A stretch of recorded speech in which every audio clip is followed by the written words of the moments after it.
बिना कुछ अपराध किए कोई फंसता है, ऐसे सज्जन आदमी की रक्षा महादेव आप ही कर सकते हो। तो भगवान शिव ने कहा मैं यहां स्थापित हो जाऊंगा, पर मुझे नाम तुम्हें देना पड़ेगा अपना। सुतीक्षण कहने लगे मैं तो भक्त हूं और मेरे पास कोई ऐसा नाम नहीं है जो मैं आपको देकर अपमानित करूं।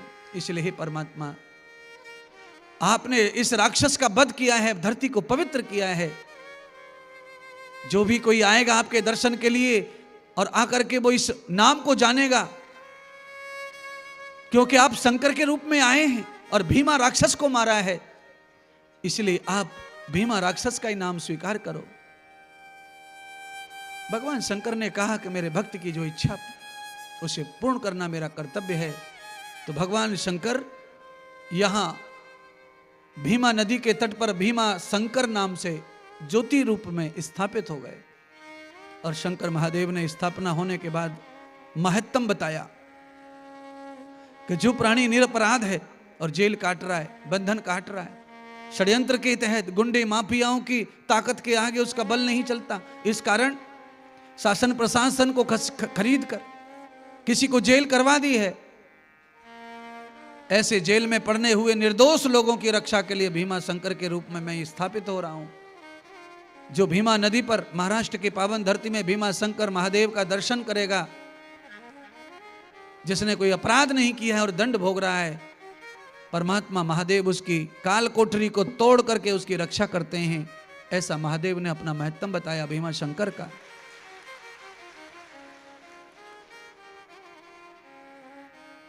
तपस्तम नाम स्मृति भूयंत दर्शनम।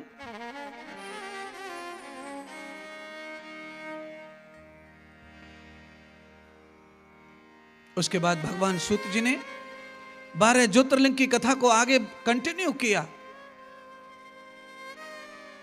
12 ज्योतिर्लिंग की महिमा गाते गाते भगवान वैद्यनाथ महादेव की कथा गाने लगे।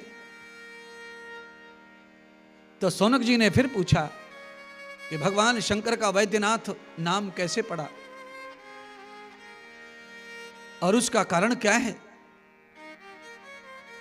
वैद्यनाथ मैंने सुना है चिता भूमि में स्थापित हैं, वहां तो कोई नहीं रहना चाहता जिंदा आदमी, तो भगवान महादेव ने वो स्थान को क्यों चुना।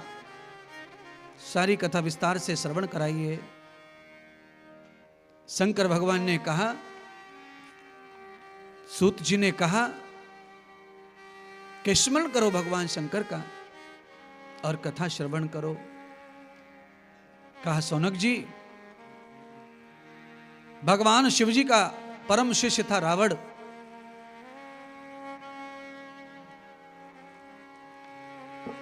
रावण की इच्छा एक बार ऐसी हुई कि वो अपने गुरु को घर ले जाए।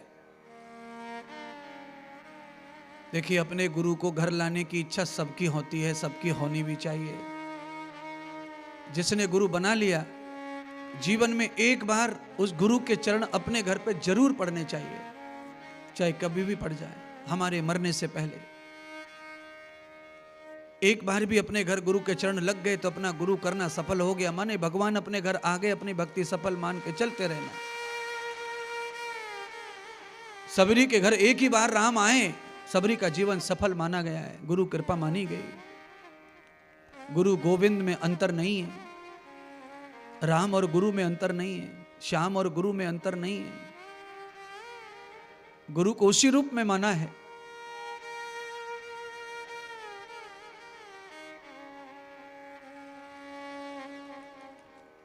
पर रावण अच्छा शिष्य नहीं था भगवान शिव जी का। शिव जी ये जानते थे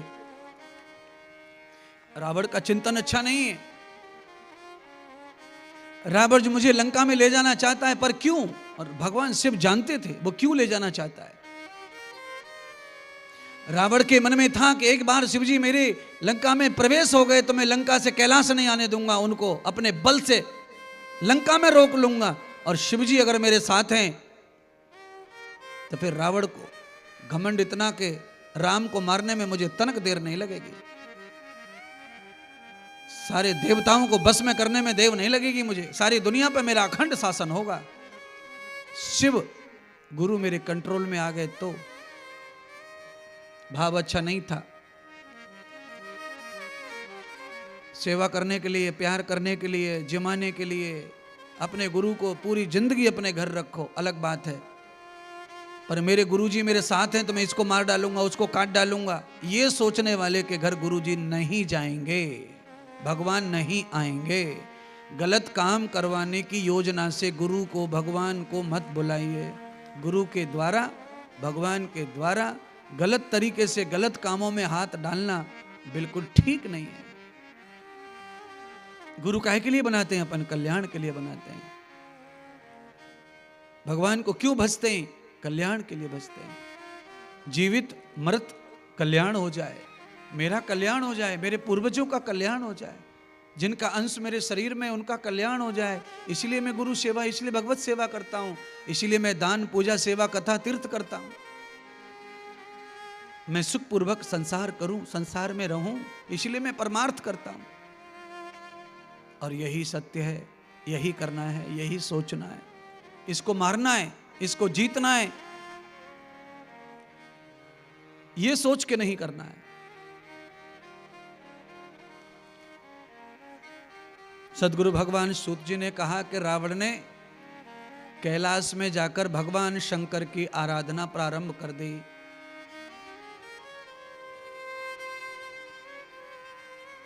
धरती पर बैठ करके 6 महीने तक भूखा प्यासा ध्यान करता रहा शंकर का। शंकर भगवान जानबूझ के प्रसन्न नहीं हुए। उन्हें पता था कि मैं प्रसन्न हो जाऊंगा, ये वही मांगने वाला है कि मेरे साथ लंका में चलो, मेरी भक्ति से प्रसन्न हो। 6 महीने में पूरा हो गया। रावण की भक्ति से राम प्रसन्न नहीं हुए, शिव जी, तो रावण ने भक्ति बदल दी। भक्ति बदल करके रावण ने क्या किया कि चारों ओर आग जला ली और आग के बीच में बैठ गया, अग्नि साधना करने लगा। 6 महीने तक अग्नि साधना करते करते करते करते 6 महीने पूरे समाप्त हो गए रावण के। पर भगवान को मालूम था प्रसन्न होकर ये वही मांगने वाला है, नहीं प्रसन्न हुए। 6 महीने के बाद में 12 महीने पूरे कर लिए, पानी में उतर गया, जल साधना करने लग गया, पानी में बैठकर भजन करने लगा। पूरे अंगों को मछली कछुए खा गए रावण के। पर रावण बहुत ही कठोर, हट्टी जिद्दी तपस्वी था। हठ योग रावण ने चलाया है।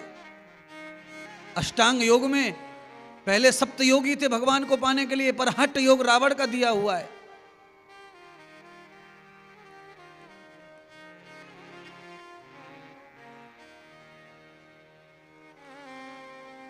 और शिव तांडव ये रावण ने लिखा हुआ है, उसको ही सब पढ़ते, आज तक चल रहा है रावण का लिखा हुआ।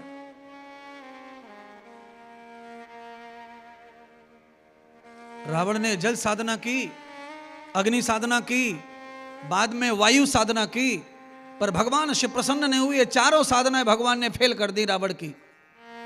अंत में रावण ने कहा कि हे भगवान, हे शिव, अगर आप जिद्दी और हट्टी हो तो तुम्हारा चेला भी जिद्दी हट्टी है, जाएगा नहीं लौट कर लंका तुम्हारे बगैर। रावण कैलाश में पहुंच गया और शिवजी के सिंहासन के पास जाकर के तलवार निकाल के अपना शीश काट दिया रावण ने। भगवान के चरणों में शीश डाल दिया। शिवजी ने कहा काट देने दो, अभी तो 9 बचे, काम चल जाएगा। एक और काटा, 8 बचे और काटा, 7 बचे और काटा, 6 बचे, 9 शीश काट दिए रावण ने। आखिरी 10वां शीश पकड़ लिया काटने के लिए।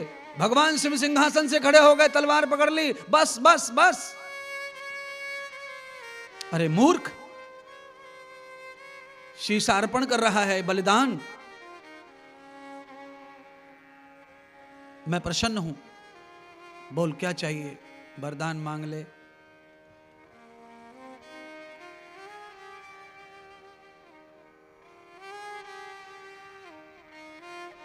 शीश काटने का मतलब शीश काटना भी नहीं है, ध्यान रखना। कहीं चले जाओ, कहीं तापी नदी वाले भोले बाबा पे है, अरे महात्मा इंद्रदेव, हम लोग इतने पागल कहां। हम तो अपनी जगह बकरे का काटते हैं और फल अपने कटने का पाते हैं भगवान से, है। अपनी बलिदान की जगह बकरे का काटने वाले सावधान हो जाओ, अगला जन्म तुम्हारा बकरे का ही है और तुम्हें कोई और काटने वाला है। हाँ, आमोदा में पिछली साल कथा हुई थी, मैंने थोड़ा बकरा बकरा ज्यादा किया था तो कई लोग थोड़े नाराज हो गए थे कि महाराज ज्यादा बकरा करता है। महात्मा इंद्रदेव तुम्हारे माता पिता से भी ज्यादा तुम्हें चाहने वाला है, ये ध्यान रख लो कम से कम। हाँ, तुम्हारे माता पिता तुम्हें रोक नहीं पाए बकरा खाने से और मैं रोकने आया हूं। वो तुम्हें बकरा बनने देंगे, मैं नहीं।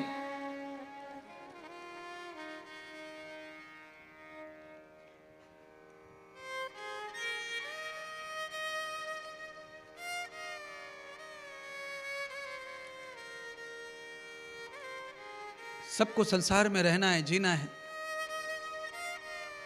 मैंने सूतक के बारे में चर्चा की गाड़ोदे के लिए, बकरे के बारे में चर्चा की थी आमोदे के लिए। जिस गांव में जो दोष है वो दोष मिटना चाहिए और हिंदू धर्म तब आगे बढ़ेगा।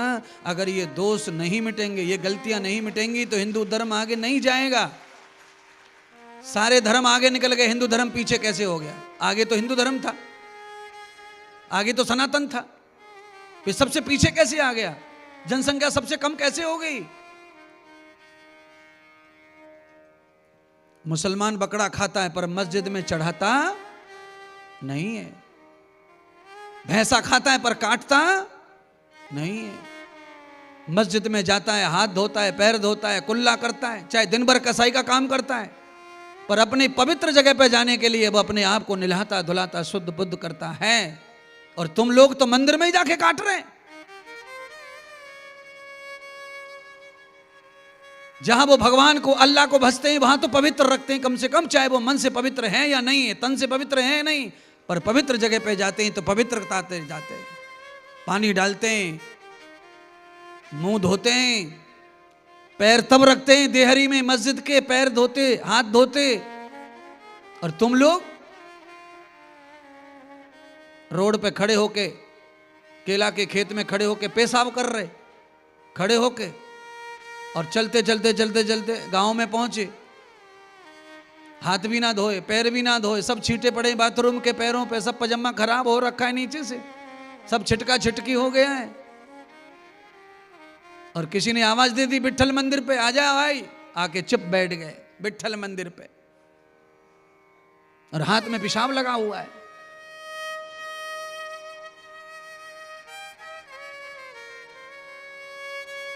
और कहेंगे हम अच्छे वो बुरे, हम अच्छे वो। अरे भाई, बुरे हैं अच्छे हैं, सब जगह अच्छे बुरे होते हैं, पर अच्छाई का प्रमाण क्या है? ये प्रमाण है कि देवी देवताओं पे मांस मटन बकरा कटना सड़ा सब सब चढ़ाएंगे? ये प्रमाण है तुम्हारी अच्छाई का? देवी को दारू पिलाएंगे, देवता को दारू पिलाएंगे? अगर देवता दारू पी रहा है तो राक्षस में देवता में फर्क कैसा? फिर ये जो हो गया है पीछे, जो तुमने देखा नहीं है, उस परंपरा के लिए अज्ञान मत बनो। रोटी में बाल आ जाता है तो बाल को निकालते हैं कि नहीं? दाल में कंकड़ होते हैं तो कंकड़ों को निकालते हैं कि नहीं? अनाज में गांठ आ जाती है तो गांठों को निकालते हैं कि नहीं? धागे में गांठ लग जाती है तो गांठ को काटते हैं कि नहीं? दांत में जीरा फंस जाए तो जीरे को निकालते हैं कि नहीं? तो ऐसे ही अपने पूजा पाठ में अंधविश्वास आ जाए तो उसे निकालना ही हमारा कर्तव्य है, नहीं तो पूजा बढ़ने वाली नहीं है महाराज। पूजा बढ़ानी है तो करो।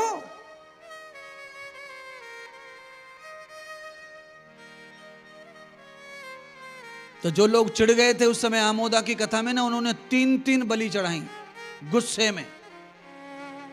पहले एक, और एक इंद्रदेव ने क्यों बोला? इसलिए। और हम तो किसी बाबा की बात नहीं मानेंगे, एक इसलिए 3-3 बकरे। और आदमी को लगता है कि बकरा चढ़ा दिया देवी पे, देवी अब प्रसन्न है, अब हमारे बाल गोपाल सब धन्य रहेंगे। एक के घर में शांति नहीं है, एक के घर में शांति, एक के घर में खुशहाली नहीं है, कोई शांति नहीं है। केवल इतना खाई शांति फांति है कि पैसा है बस, और पैसे में शांति नहीं रहती है महाराज। पैसा परेशान करता है। घर में पैसा हो ना तो पैसा घर में टिकने नहीं देता आदमी को, सीधा बाजार की ओर भेजता है। चलो चलो चलो बाजार चलो, बाजार चलो, बाजार चलो।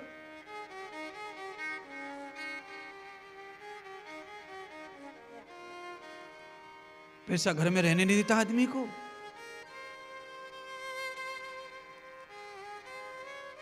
आपके जीवन में पैसा इतना चाहिए, इतना चाहिए, ज्यादा चाहिए, एक एक आदमी पर ये पांडाल पूरा भर जाए, इतना इतना पैसा हो। मैं तो ऐसा भोले बाबा से प्रार्थना कर रहा हूं।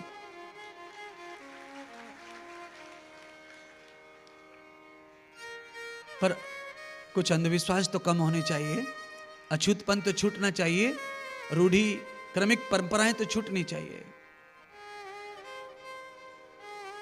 रावण ने अपना बलिदान दिया, भगवान के चरणों में अर्पण कर दिया शीश। शीश दये 10-5 ना। कबीर जी कहते हैं कि गुरु के चरणों में अपना शीश दान कर दो। शीश का मतलब अपनी खोपड़ी, अपनी बुद्धि मत चलाओ, गुरु की बुद्धि से जियो, काम सफल बनेंगे, सत्य बनेंगे, और कितने बड़े बन जाओगे कोई गिन भी नहीं सकेगा, इंची टेप से नाप नहीं सकेगा। गुरु बनाने के बाद में भी अपनी खोपड़ी दौड़ाता सब चेला, और फिर पिर पिर करते घूमते हैं।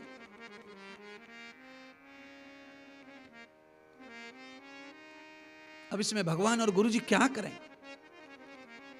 तुमने कंठी डलवाई थी तो कंठी के ऊपर का जितना हिस्सा है वो गुरु का है।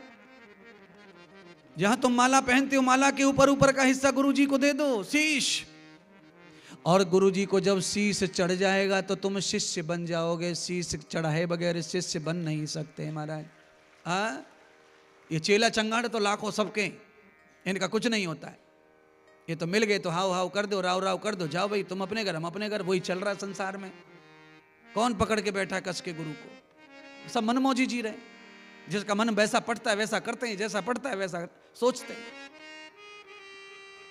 अपने मन जैसा करने के लिए गुरु नहीं करना है, गुरु के शास्त्र जैसा, गुरु के वचन जैसा करने के लिए गुरु करना है।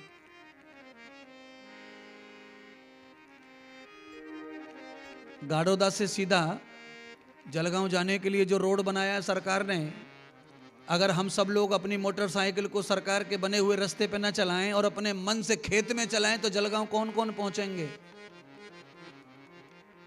केला के खेत में,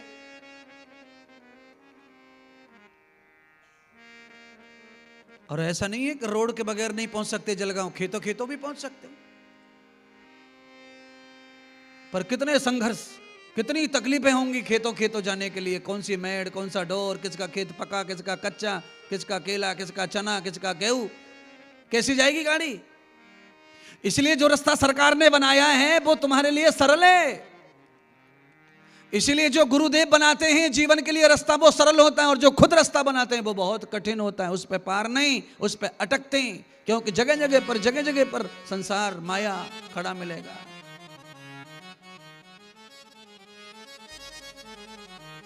सदगुरु भगवान श्री सूत जी ने सौनक ऋषि को कहा, राजन, हे महात्माओं, शंकर भगवान ने आखिर में यह मान लिया कि रावण जीत गया भक्ति में, और भगवान ने कह दिया कि मैं तेरे साथ चलने को तैयार हूं, मुझे ले चल, पर मेरी शर्त रख और उसको मान। तो भगवान शिवजी ने शर्त रख दी कि रावण तू मुझे अपने कंधे पर बिठाकर लंका तक ले जाएगा, रास्ते में कहीं पर भी नहीं उतारेगा तो मैं लंका में स्थापित हो जाऊंगा, और रास्ते में अगर तूने मुझे कहीं रख दिया तो वहां से 1 इंच भी मैं फिर जाने वाला नहीं। शंकर ने कहा, शर्त मंजूर है। महादेव तुम में क्या वजन है? कुछ वजन नहीं तुम में। मैंने तो पार्वती और तुम्हारे बाल बच्चे सहित सारे कैलाश को उठा लिया था। कैलाश को उठाने वाले को शंकर को उठाने में क्या लगता है? बस ये जो अभिमान रावण को आया, इस अभिमान के लिए शंकर भगवान ने लीला की। जाने के लिए तैयार हो गए, कंधे पे रावण ने शंकर महादेव को बिठा लिया और रावण चल पड़ा। चलते चलते रावण लंका के निकट पहुंच गया। भगवान शंकर ने कहा कि इस आदमी का विचार अच्छा नहीं है, सोच अच्छी नहीं, इसको बल प्राप्त हुआ तो यह समाज को हानि पहुंचाएगा। इसीलिए इसका बल नहीं बढ़ना चाहिए, मुझे लीला करनी चाहिए। तो लीला क्या कर दी भगवान ने, अपनी जटाओं में बहने वाली गंगा को रावण के पेट में स्थापित कर दिया। अब गंगा पेट में पहुंची तो अब तो रोकना कठिन हो गया। रावण को पेट में ज्यादा गंगा पहुंच गई तो रावण को बहुत जोर से पेशाब लगा। अब रावण मरोड़ा खावे, अंगड़ियां मारे, दर्द होने लगा उसके पेशाब में। अंत में क्या करे आदमी, तो प्राण निकल जाएंगे पेशाब रुक गया तो। रावण मरने पे आ गया। रावण ने देखा ये गैया चराने वाला ग्वाला खड़ा था। रावण ने सबसे पहले अपनी माला निकालकर लालच में उसको दे दी ग्वाले को। कहा ये 9 लाख रुपए की माला है, इसको लेकर जिंदगी में कभी सेवा नहीं करनी पड़ेगी, तू माला माल हो गया। पर मैं जब तक पेशाब के लिए जा रहा हूं तब तक 5 मिनट खाली ये शंकर को संभाल ले। ग्वाले के सीने पर शंकर बिठा दिया और रावण पेशाब के लिए चला गया पहाड़ी के पीछे। सब नदियों में बहुत नदियां वैसी हैं जो 12 महीने बहती हैं, पर गंगा तो ऐसी है कि अजन्मा है, वो कभी सूखने वाली नहीं है। अब गंगा क्या कैसे सूखेगी, बैठ गया पेशाब के लिए। गंगा तो गंगा, आधा घंटा हो गया पेशाब बंद ही नहीं हो रहा, 1.5 घंटा हो गया, 2 घंटे हो गए, 3 हो गए, 4 हो गए। सूर्य अस्त होने पे आया पर रावण का लघु बंद नहीं हुआ, पेशाब बंद नहीं हुआ। अब रावण कैसे करे, क्या करे, बड़ा परेशान। 9 लाख रुपए की माला बहुत कीमती होती उस समय। ग्वाला भी थक गया भगवान शिव जी से। ग्वाला ने कहा कि ये 9 लाख रुपए के चक्कर में मैं मर जाऊंगा, ये 9 लाख कौन भोगेगा। ग्वाला ने उस माला को फेंक दिया गले से निकाल के। नहीं, कभी कभी धन भी जान का लेवा बन जाता है। और ऊपर से माला को फेंक दिया और माला के ऊपर से कहा कि भगवान शंकर तुम नाराज मत होना, मुझे पाप ना लग जाए। इसीलिए भगवान शंकर को माला के ऊपर रख दिया। और ग्वाला की जेब में 1 रुपया पड़ा था, 1 रुपया ऊपर चढ़ा दिया, दक्षिणा ले, पूजा हो गई और मुझे यहां से भागने दो। शंकर भगवान वहीं विराजमान हो गए। और जैसे ही शंकर धरती में उतरे, रावण का पेशाब बंद हो गया। रावण कुल्ला फुल्ला करके नहा धो के, हाथ पैर धो के आया और देखा तो वहां से ग्वाला गायब है और शंकर भगवान धरती में बैठे। अब शंकर ने कहा देखो रावण, मैंने तुम्हें पहले ही कहा था, मैं जहां पहले बैठ जाऊंगा वहां से टच मच नहीं होऊंगा। अब मैं क्या कर सकता हूं, मैंने तेरी भक्ति का वरदान तुझे दे दिया, तेरे साथ आने को तैयार हो गया, तू ले आया, पर तूने गांव के बाहर ही मुझे स्थापित कर दिया। रावण ने बहुत मनाया शंकर को, पर भगवान नहीं माने। तो अंत में भगवान को मनाने के लिए रावण घर पहुंचा जल्दी से। मंदोदरी को रावण लेके आया। मंदोदरी की बात मान लेंगे भोले बाबा, मंदोदरी को अच्छा मानते थे सब। तो पत्नी को लेके आया कि हम दोनों मनाएंगे और लेके आएंगे। जैसे ही रावण मंदोदरी को लेने गया था, उसी समय बृहस्पति ब्राह्मण से देवताओं के साथ आ गए। और जहां भगवान को शंकर को बिठाया था वो शमशान था, वहीं पर बृहस्पति ब्राह्मण ने आकर के भगवान शंकर की मंत्र उच्चारण के साथ स्थापना कर दी। अब तो और पक्का मामला हो गया। मंदोदरी आई रावण के साथ में और शंकर को प्रणाम करके माफी मांगकर कहने लगी, महादेव कृपा करो, मेरे पति ने इतना तप जप किया है तो आप हमारे घर अवश्य पधारो। तो कहा देवी अब क्या करूं, अब तो मेरी प्राण प्रतिष्ठा होगी। बृहस्पति ब्राह्मण अभी गए, सब देवताओं के साथ आके प्राण प्रतिष्ठा कर गए। और जो मूर्ति प्राण प्रतिष्ठित हो जाती है उसको टच मच नहीं किया जा सकता है। आखिर में रावण जो है हार गया, थक गया और चला गया। अब भगवान शंकर का नामकरण कैसे हो, शंकर को क्या कहा जाए। जो चिता भूमि में है तो सब देवताओं ने और बृहस्पति ब्राह्मण ने महादेव का नामकरण कर दिया कि चिता भूमि में आकर कोई भी रोगी नहीं रहता, सारे रोगी चिता में आकर सब रोग समाप्त हो जाते हैं। इसलिए हे परमात्मा, काम क्रोध लोभ मत्सर आत्मा के जो रोग हैं वो भी शमशान में समाप्त होते हैं और शरीर के भी समाप्त होते हैं अग्नि में जल के। इसलिए आज से आपका नाम वैद्यनाथ महादेव रहेगा। बोलिए श्री वैद्यनाथ महादेव की जय, बोलो चिता भूमि भगवान की जय हो।